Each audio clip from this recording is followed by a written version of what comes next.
जय मसीह की मेरे प्रियो, कुछ दिनों पहले क्या मनुष्य ईश्वर हो सकता है, इस विषय को लेकर आज से एक साल पहले या 2023 में ग्लोरी अपोलोजेटिक फ्रांसिस और मुंबई के रहने वाले पास्टर राजेश के बीच में डिबेट हुआ था। किस विषय को लेकर? क्या मनुष्य ईश्वर हैं? इस विषय को लेकर उनके बीच में जो डिबेट हुआ था और उनके बीच में उन्होंने अपने अपने सिद्धांत को लेकर जो वचन का कोड किया है, जिन वचनों का उन्होंने कोड किया है, उनमें से फ्रांसिस ग्लोरी अपोलोजेटिक ने जिन वचनों को लेकर यह कोड किया है कि मनुष्य ईश्वर नहीं हो सकता है, उन्हीं वचनों को लेकर फिर एक बार ये मूर्ख मंथन बैठक वाला, ये जो मूर्ख प्रचारक है, चैलेंज करता है कि ऐसा कहाँ लिखा है, मुझे बता दीजिए कि परमेश्वर ने मनुष्य को ईश्वर ठहराने के लिए बनाया है, ईश्वर ठहराने के लिए बनाया है। और कहते हैं, ये मूर्ख मंथन वाला ये जो प्रचारक कहता है, यूहन्ना 10 और 34 जो वचन है वो यहूदियों के लिए हैं। इस वचन को लेकर यह नहीं कहना कि प्रभु यीशु मसीह ने कहा है कि तुम ईश्वर हो। ये तो यहूदियों के लिए, इजराइलियों के लिए हैं। और यह भी नहीं कहना कि मूसा जो फिरौन के लिए परमेश्वर ठहरा है, वो तो मूसा के लिए हैं, वो तो मूसा के लिए हैं। और यूहन्ना 10 और 34 वचन जो है वो यहूदी और इस्राएल के लिए हैं। और फिर चैलेंज करते हैं किसको लेकर, किस वचन को लेकर? उत्पत्ति किताब उसका पहला अध्याय और 27 वचन को लेकर कहते हैं। मैं पढ़ के सुनाता हूं।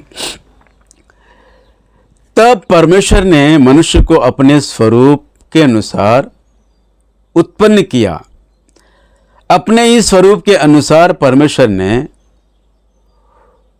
उसको उत्पन्न किया, नर और नारी करके उसने मनुष्य की सृष्टि की है। परमेश्वर ने मनुष्य को नर और नारी कहकर मनुष्य की सृष्टि की है, ना कि ईश्वर बनने के लिए। और कहते हैं, ऐसा कहाँ लिखा है, मुझे क्लियर क्रिस्टल बता दीजिए कि परमेश्वर ने मनुष्य को ईश्वर ठहराने के लिए, बनाने के लिए मनुष्य को बनाया है। तो मेरा प्रश्न यह है, यूहन्ना 10:34 जो यहूदियों के लिए हैं, 10:34 जो यहूदियों के लिए, यूहन्ना 10:34 यहूदियों के लिए हैं। और निर्गमन की किताब उसका 7वां अध्याय उसका पहला वचन वो मूसा के लिए हैं। तो ये भी सब मनुष्य परमेश्वर के बनाए हुए मनुष्य ही है ना। ये भी परमेश्वर के हाथों मिट्टी से बनाए गए मनुष्य हैं। जब इनके विषय में वचन लिखा है कि तुम ईश्वर ठहरोगे, तुम ईश्वर कहलाए जाओगे, यीशु मसीह कहते हैं ना कि मैं पढ़ के सुना रहा हूं, यूहन्ना 10 और 34 में लिखा है, यीशु ने उनसे कहा, किनसे? यहूदियों से, क्या तुम्हारी व्यवस्था में नहीं लिखा है, मैंने कहा तुम ईश्वर हो? ये कहाँ लिखा है व्यवस्था में? तो 82 भजन उसका 6वें वचन में लिखा है। वचन कहता है, मैंने कहा तुम ईश्वर हो। अगर ये वचन यहूदियों के लिए हैं और निर्गमन की किताब 7:1 वचन जो मूसा के लिए कहा गया वो मूसा के लिए हैं, तो ये सभी भी यहूदी, मूसा हो या यहूदी हो या इजरायली हो, ये भी परमेश्वर के हाथों बनाए गए मनुष्य ही है ना। जब इनके लिए ये वचन है तो कलीसिया के लिए नहीं हो सकता है क्या? मेरा तर्क आपको समझ में आ रहा है? ध्यान से सुनिए। ये जो मूर्ख मंथन बैठक वाला कहता है, परमेश्वर ने नर और नारी कहकर मनुष्य की रचना की है, ना कि ईश्वर ठहराने के लिए मनुष्य की रचना नहीं की है, वो मनुष्य कहलाए जाने के लिए मनुष्य की रचना की गई है। तो मेरा प्रश्न यह है, क्या यहूदी परमेश्वर के बनाए हुए मनुष्य नहीं हैं? जब वे ईश्वर ठहराए जाएंगे, मूसा ईश्वर ठहराया गया है, तो क्या नए नियम की कलीसिया ईश्वर नहीं ठहराएगी? सोचने वाली बात है। और मैं आपको बता दूं, ये जो कहता है यूहन्ना 10:34 ये यहूदियों के लिए है, यहूदियों के लिए है। इस अध्याय में यहूदी जो यीशु मसीह से प्रश्न करते हैं कि तू हमें क्यों सताता है, सीधा सीधा कह देना कि तू ईश्वर है, परमेश्वर का पुत्र है। तो यीशु मसीह उसके जवाब में कहते हैं, मैं परमेश्वर का पुत्र हूं, मैं अपने पिता के आज्ञा के अनुसार जो बातें मैं कर रहा हूं, जो चिन्ह मैं कर रहा हूं, जो बातें मैं कह रहा हूं, तुम समझ नहीं पा रहे हैं। लेकिन कहते हैं ये सारी बातें जो मेरी बातें हैं, जो मैं सिखा रहा हूं, जो कह रहा हूं, मेरी भेड़ें ही सुनेंगे। जो मेरी भेड़ें हैं उन्हें समझ में आएगा, तुम्हें नहीं। मतलब यहूदियों से प्रभु यीशु मसीह जो बातें कह रहे हैं, क्या तुम नहीं जानते कि व्यवस्था में लिखा है, मैंने कहा तुम ईश्वर हो? ये तुम्हारे लिए नहीं है, ये उनके लिए हैं जो मेरे भेड़े हैं, मेरे भेड़ हैं जो मेरा शब्द सुनते हैं। 27 वचन में लिखा है, मेरी भेड़ें मेरा शब्द सुनती हैं।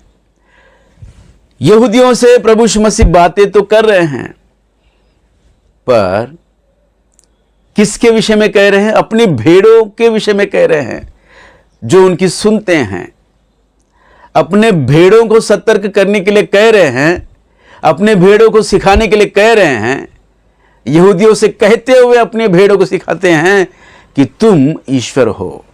मतलब नए नियम की कलीसिया जो उसकी भेड़ है, जिसकी भेड़ें हैं, उसकी चराई भेड़ें हैं, वो ईश्वर कहलाएगी। हाँ मेरे दोस्तों, प्रभु यीशु मसीह का वचन कहता है, प्रभु यीशु मसीह कहते हैं, यहूदियों से कहते हैं, क्या तुम नहीं जानते हो कि व्यवस्था में लिखा है कि मैंने कहा तुम ईश्वर हो? ये उनसे कहते हुए कलीसिया को सतर्क करते हैं, चेतावनी देते हैं, या उनको सिखाना चाहते हैं। जो उसकी भेड़ें हैं, जो भेड़ें उसकी सुनते हैं, उनको बताना चाहते हैं कि तुम ईश्वर हो, तुम ईश्वर हो। ये कब होगा दोस्तों? ये इस पृथ्वी पर नहीं, ये परमेश्वर के राज्य में उसकी कलीसिया, उसकी दुल्हन ईश्वर कहलाएगी।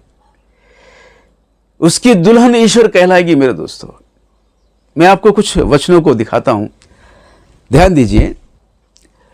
पहली यूहन्ना की पत्री उसका 15 अध्याय, पहली यूहन्ना की पत्री उसका 15 अध्याय। क्या मनुष्य ईश्वर कहलाएगा? इस प्रश्न को लेकर मैं आगे बढ़ रहा हूं, और उसके लिए मैं पहला वचन जो लिया है, पहली कुरिन्ती की पत्री उसका 15 अध्याय और 45 वचन में लिखा हुआ है,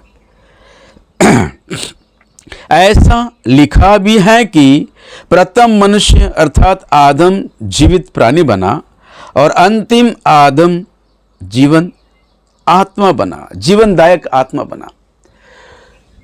प्रथम मनुष्य आदम जीवित प्राणी बना, और अंतिम आदम कौन है? ये प्रभु यीशु मसीह।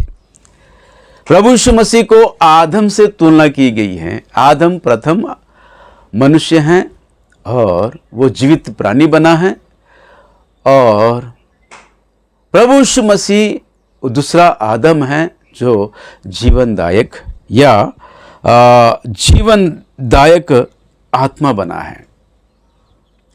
प्रभु यीशु मसीह को आदम से तुलना की जा रही है। आदम पहला मनुष्य है और दूसरा आदम प्रभु यीशु मसीह है। दूसरा आदम जो प्रभु यीशु मसीह हैं, लिखा है कि आदम वो आने वाले आने वाले उद्धारकर्ता का चिन्ह है। रोमियो की पत्र उसका 5वां अध्याय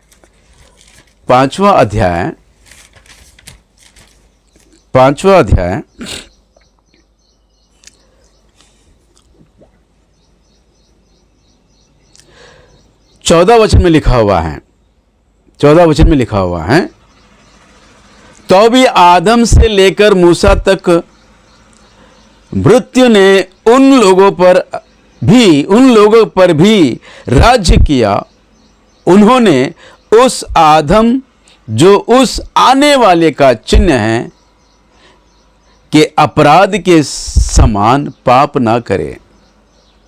आने वाले का चिन्ह कौन है? आदम। आने वाला कौन है? प्रभु यीशु मसीह। आदम प्रभु यीशु मसीह का चिन्ह है, प्रतीक है।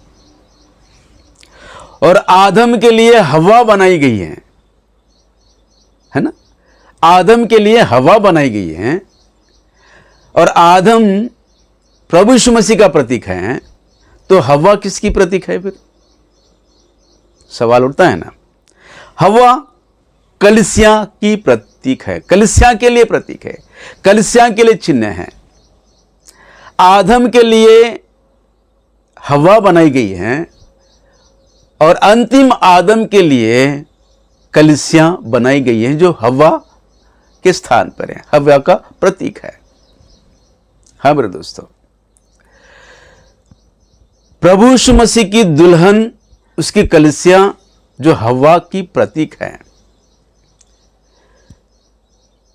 ये दोनों पति पत्नी हैं। कौन दोनों? प्रभु यीशु मसीह और कलीसिया, उसकी दुल्हन जो हवा का प्रतीक है।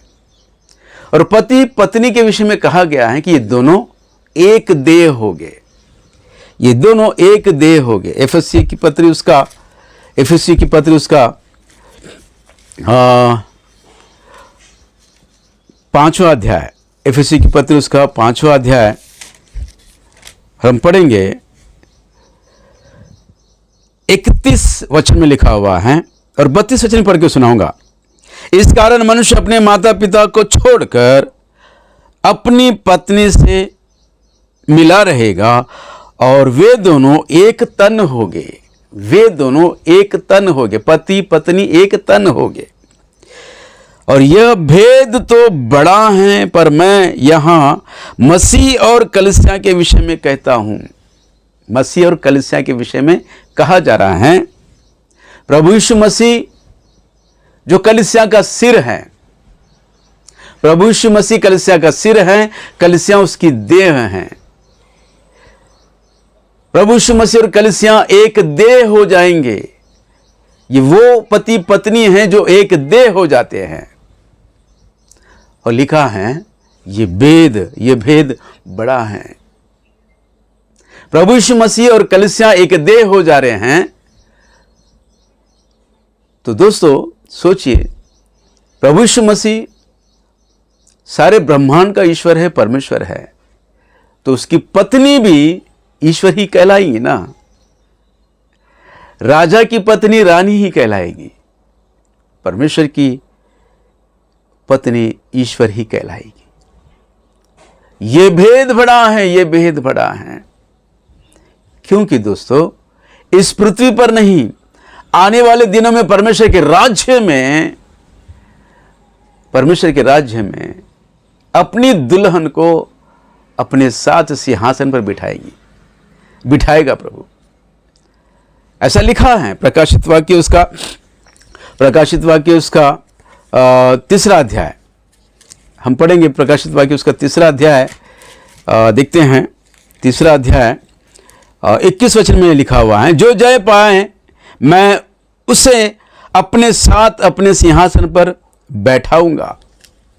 अपने साथ अपने सिंहासन के पास, अपने सिंहासन पर बिठाऊंगा। प्रभु यीशु मसीह कहां बैठे हैं? पिता की दाहिनी ओर सिंहासन पर बैठे हैं। पिता की दाहिनी ओर सिंहासन पर बैठा प्रभु यीशु मसीह कहते हैं, अगर तुम जय पाओगे तो तुम्हें मैं अपने साथ अपने सिंहासन पर बिठाऊंगा। दोस्तों परमेश्वर सिंहासन पर बैठ रहे हैं, तो उसकी दुल्हन जो सिंहासन पर बैठी जाएगी, परमेश्वर की दुल्हन, ईश्वर की दुल्हन ईश्वर ही ठहराएगी। वो कब होगा? प्रभु यीशु मसीह के दूसरे आगमन में जो कलीसिया उठा ली जाएगी, जो कलीसिया उठा ली जाएगी, वो कलीसिया ही प्रभु यीशु मसीह की दुल्हन है, ईश्वर ठहराएगी, जो सिंहासन पर बैठकर पति और पत्नी ये दोनों मिलकर विश्व में होने वाले अनेक राज्यों का, अनेक राज्यों पर अधिकार चलाएंगी। उसकी दुल्हन भी ईश्वर कहलाएगी। मेरे दोस्तों, भजन संहिता उसका 86 भजन, 82 भजन और 6वां वचन में जो भविष्यवाणी की गई है, जो बातें व्यवस्था में लिखी हैं, वो आने वाले दिनों में, यानी कि परमेश्वर के राज्य में उसकी कलीसिया प्रभु यीशु मसीह की दुल्हन ईश्वर कहलाएगी, ईश्वर कहलाएगी। दोस्तों, मैं फिर एक बार आप लोगों को कहना चाहता हूं, अक्षरों को पढ़ोगे तो अक्षर तुम्हें मार डालेगा, अक्षर तुम्हें मार डालेगा। आत्मा को समझो, वचन के सारांश को समझो, तो तुम्हें एक नया जीवन मिलेगा। दोस्तों, अक्षरों को लेकर जो लोग जो तर्क करते हैं, सिखाते हैं, ऐसे प्रचारकों से बचे रहिए। ग्लोरी अपोलोजेटिक हो या मूर्ख मंथन बैठक हो, ये मुंबई वालों को क्या हो गया पता नहीं। मैं तो समझता हूं पूरे मुंबई पर शैतान का राज्य चल रहा है, और कुछ लोग हैं जो सत्य वचन के प्रचार करने वाले, वे भी पूरी तरह ठंडे हो गए हैं। शैतान ने उनको पूरी तरह बुझा दिया है, अपनी आत्मा को बुझाकर बैठे हैं ये लोग। शर्म आनी चाहिए ऐसे लोगों को, जो झूठी शिक्षा के खिलाफ ना आवाज उठाते हैं और ना ही कलीसिया को सही शिक्षा देने की कोशिश करते हैं। और आज जो फिर एक बार मैं बताना चाहता हूं, खरी शिक्षा के नाम पर जो झूठी शिक्षा फैला रहा है, ये जो मूर्ख मंथन बैठक का ये जो प्रचारक है, ये शैतान का एजेंट है, और ये अपने पिता शैतान की इच्छा पूरी करने के लिए ये पूरी कोशिश कर रहा है। शैतान ने इसको नियुक्त किया है। कृपया आप सबों से मेरा नम्र निवेदन है, इसकी शिक्षा से बचे रहिए, इसको अनसब्सक्राइब कर लीजिए। मैं फिर एक बार इस वचन के संदेश के द्वारा आपको कुछ सीखने को मिला है, कुछ सत्य को जानने को मिला है, तो कृपया अपने कमेंट में लिखकर भेजिए। अगर गलत लगता है, कुछ प्रश्न उठते हैं, उसे भी लिखकर भेजिए। मैं कोशिश करूंगा आपके संदेह, डाउट को क्लियर करूं। जय मसीह की। Praise the Lord. आमीन, आमीन, आमीन।